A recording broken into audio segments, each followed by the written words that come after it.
السلام علیکم ران مینوالو هیله لرم چې روغ او جوړ به اوسئ. مینوالو نن په IPL سیالۍ کې د راشد خان او نور احمد لوبډلیان ګجرات لوبډلې د ممبۍ انډین لوبډلې په وړاندې لوبه ترسره کړله.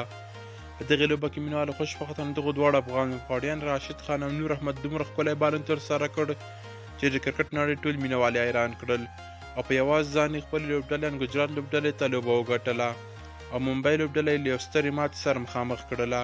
په دغې لوبه کې مینوال د راشد خان او نور احمد لوبډلیان ګجرات لوبډلې لومړی بیټنګ ترسره کړ او د 208 منډو هدف یې ممبۍ انډین لوبډلې ته وټاکه.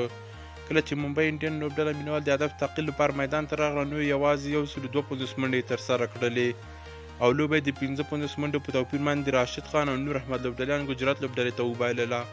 په دغې لوبه کې مینوالو د ګجرات لوبډلې لپاره 15 وکټې نور احمد او راشد خان په شریکه واخیستلې. هغه 15 لوبغاړي مینوال د ممبۍ انډین د لوبډلې ډېر قوي لوبغاړي ول چې دغو دوه افغان لوبغاړو آوټ کړل. په دغې لوبه کې مینوال راشد خان په 4 راوندونو کې 28 منډې ورکړې او 2 وکټې ترلاسه کړلې. بل خوا مینوال په دغې لوبه کې نور احمد بیا په 4 راوندونو کې 10 منډې ورکړې او 3 مهم وکټې ترلاسه کړلې. مینوال اوس راشد خان په IPL سیالیو کې د غوره وکټو اخیستونکي بالران په لیست کې په لومړي ځای کې دی.